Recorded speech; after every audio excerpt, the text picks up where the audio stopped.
Pernah kebayang nggak gimana ya caranya mengenalkan keajaiban buku ke anak-anak yang bahkan belum bisa baca satu huruf pun? Nah, di Bulukumba Indonesia, sebuah perpustakaan nemuin jawabannya di tempat yang nggak kita sangka-sangka, yaitu di teras mereka sendiri. Ini nih, pertanyaan utamanya. Gimana caranya kita bisa bikin anak-anak jatuh cinta sama buku, bahkan sebelum mereka bisa ngeja kata cinta? Ternyata, sebuah perpustakaan di Bulukumba punya jawaban yang, wah, cerdas banget. Oke, kita bakal telusuri bareng-bareng ya perjalanan mereka. Kita mulai dari misi baru perpustakaannya, terus kita kenalan sama yang namanya Teras Dongeng, kita lihat gimana cara kerjanya, sampai akhirnya kita saksikan gimana program ini bisa menumbuhkan generasi pembaca baru. Jadi, dari mana sih semuanya ini berawal? Semuanya itu berakar dari peran penting sebuah perpustakaan dan satu pertanyaan besar. Gimana ya caranya melayani anggota komunitas kita yang paling muda? Kita semua pasti setuju lah ya, perpustakaan itu ibarat jantungnya pengetahuan di sebuah komunitas. Ini fasilitas yang disediain pemerintah supaya semua orang, tua muda, punya akses yang sama ke dunia ilmu. Tapi, perpustakaan di Bulukumba ini dihadapkan sama dua tantangan berat sekaligus. Pertama, gimana caranya menarik minat anak-anak yang dunianya masih penuh gambar, bukan tulisan. Terus yang kedua, gimana caranya menjangkau mereka pas pandemi bikin semua orang harus jaga jarak. Nah, mereka butuh sebuah terobosan. Dan dari tantangan itulah, lahir sebuah ide yang cemerlang. Namanya unik, gampang diingat, terong pustaka. Jadi, apa sih terong pustaka itu? Hehe, ini tuh singkatan cerdas dari teras dongeng perpustakaan.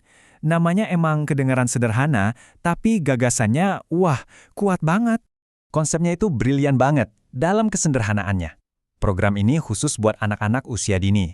Ya, mereka mungkin belum bisa baca, tapi mereka punya satu kekuatan super, imajinasi yang bisa menyerap cerita kayak sponge menyerap air. Oke, sekarang ayo kita bongkar rahasianya, gimana sih program ini bisa mengubah kegiatan mendongeng yang biasa aja jadi sebuah petualangan belajar yang seru banget? Jadi gini, program ini jauh lebih dari sekedar dengerin cerita loh, ada 3 pilar pembelajaran di dalamnya.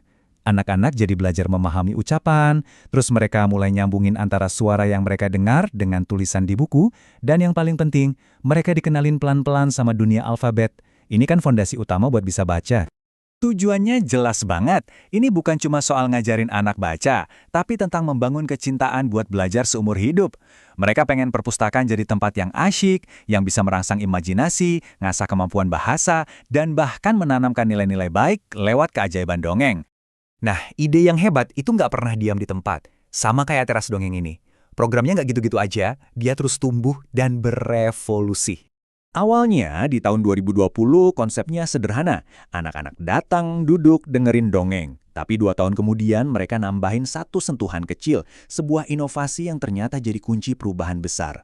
Nah, ini dia nih titik baliknya yang jenius. Ada pergeseran dari pendengar pasif jadi peserta aktif. Di tahun 2022, setelah dongengnya selesai, anak-anak gak langsung pulang. Mereka justru diundang buat naik ke panggung dan ceritain lagi dongengnya pakai gaya mereka sendiri. Perubahan yang kelihatannya simpel, tapi dampaknya luar biasa. Hasilnya keren banget. Pas mereka cerita ulang, anak-anak ini gak cuma ngelatih ingatan, mereka jadi berani, jadi lebih percaya diri, dan imajinasinya jadi makin liar. Dalam sekejap, mereka berubah dari cuma pendengar jadi seorang pencerita. Apa yang awalnya cuma kegiatan mendongeng sederhana dengan cepat berubah jadi sesuatu yang jauh lebih besar. Terong pustaka ini akhirnya jadi sebuah gerakan. Mereka berhasil menggabungkan sesi dongeng, kenalan sama buku-buku, sampai keliling perpustakaan jadi satu paket komplit pengalaman literasi yang seru buat anak-anak. Tentu saja, kesuksesan kayak gini nggak bisa diraih sendirian. Ini adalah buah kerja bareng. Dukungan penuh dari pemerintah daerah jadi bukti kalau inovasi dari bawah itu bakal berkembang pesat kalau didukung sama seluruh komunitasnya. Dan inilah pelajaran paling berharga dari cerita ini. Kisah teras dongeng ini membuktikan kalau buat menciptakan dampak besar, kita nggak selalu butuh teknologi canggih atau anggaran yang fantastis. Kadang, yang kita butuhkan cuma ide sederhana yang dijalankan dengan tulus dan sepenuh hati.